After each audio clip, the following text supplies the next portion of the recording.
Welcome to This Explainer. Today, we're diving into a completely fascinating yet somehow totally overlooked detail in a story I guarantee we all think we know. We're talking about Noah's Ark. Now, normally we just picture the animals marching two by two, right? We picture this massive wooden ship and the torrential rain. But today, we're actually going to look at the quiet, profound decades before a single drop of rain ever fell. Let's explore what it truly means when obedience takes years or even decades to grow.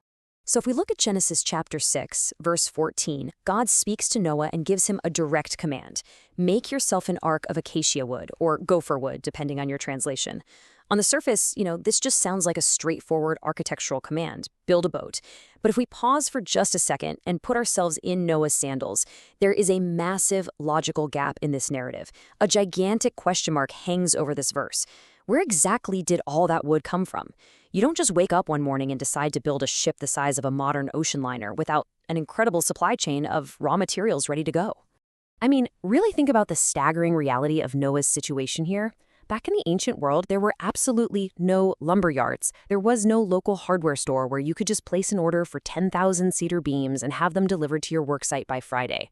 There were no ready-made planks, no piles of wood sitting around in a shed waiting to be used. The sheer logistics of this are completely overwhelming. How do you even begin to obey a command of this magnitude when you literally possess zero of the necessary materials? It's a profound mystery of how Noah even took step one. Well, there's an ancient Jewish text called the Midrash Tanhuma, and it actually preserves a stunning detail that solves this historical and logistical puzzle for us. According to this text, cedar trees, the strong, towering wood needed for such a massive structure, they didn't naturally grow in the area where Noah lived. Or at the very least, there wasn't nearly enough of it to build an ark. So what did Noah actually do? Well, before he ever lifted a hammer, before he ever drafted a single blueprint, he had to become a farmer. He planted trees. God's command required a process that was infinitely slower and way deeper than just simple construction. 120. That is the number of years the Midrash and biblical traditions tell us God spent warning that generation to repent. Just let the sheer scale of that number sink in for a moment. 120 years. That is literally more than a modern human lifetime. For over a century, while God was holding back judgment and offering mercy to the world, Noah wasn't just casually building a boat. He was planting, he was cultivating an entire forest from scratch.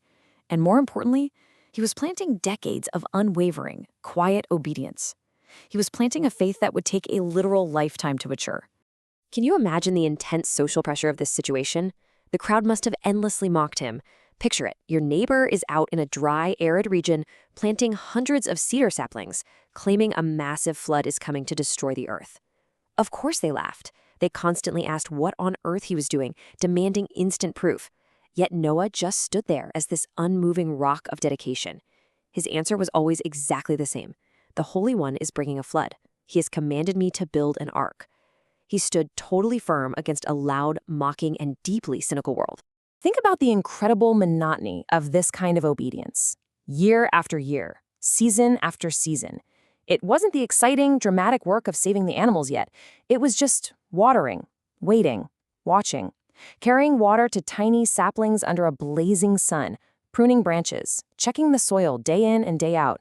While the rest of the world continued to party, trade, and laugh at him, Noah engaged in the slow, rhythmic, highly unglamorous passage of time. True faith, it turns out, often looks a lot like really boring, repetitive, daily hard work. So the crucial takeaway here is this. The actual construction of the ark was just the final act of a much, much longer play. It took decades of unseen growth before Noah finally had the raw materials he needed. Only after those tiny little saplings had become towering, massive cedars could he finally take an axe, cut them down, and actually begin to build what God had commanded him to build in the first place. He literally had to wait for the provision to grow from the very ground he was standing on. Doesn't this completely shift how we view the story? And honestly, it brings us to a truth that applies directly to you and me today. Sometimes, God's commands require us to plant what we cannot yet see. Noah's obedience teaches us that faith grows slowly, just like those cedar roots winding their way deep beneath the dark soil, completely hidden from the eyes of the mocking world above. We always want the finished product right now, but often we're simply handed a handful of seeds. We see this disconnect all the time, right? God's interactions with us often feature this huge gap between what he gives us and our current reality. He gives us a calling, sure, but maybe not the resources yet, just like he didn't give Noah the wood. He gives us a promise, but we definitely don't immediately see the fulfillment. He provides direction, but totally hides the destination. He gives us a word, just like he gave Noah a word. And our job? Our job is to respond with long, patient obedience right there in that quiet, waiting gap. Surviving in that gap requires incredibly active obedience. It means taking whatever small step you can today to plant a seed, even if it feels completely insignificant at the time. It requires showing up daily to water and cultivate that work. And finally, it demands the immense spiritual strength to simply wait. And let me tell you, waiting is an action. The world will always mock the slowness of God's timing because, well, the world wants instant gratification. But heaven watches the faithfulness of those who quietly and diligently tend to their seeds. So, where are you feeling stuck right now? Does it feel like absolutely nothing is happening with your calling or maybe your ministry? Are you holding on to a promise that feels like it's way past its expiration date? Are you praying for restoration in a relationship that just looks completely barren right now? When you find yourself in that dry, frustrating place, lacking the resources you think you so desperately need, Whenever you feel that way, I want you to remember this really powerful imagery. Long before the great miracle of the ark floating on the deep ever happened, long before the first board was ever sawn in half, long before a single ominous storm cloud ever formed on the horizon, Noah planted trees. Decades of foundational obedience were laid in the dirt before anyone ever saw a ship. Your unseen preparation is the absolute prerequisite for your eventual provision. I really want to encourage you with this profound truth today. Your obedience right now might look incredibly small to the people around you. Your progress might feel agonizingly slow. Your faith might be growing entirely underground, where absolutely no one can see it. But hear this, seeds planted in obedience always grow. They always do.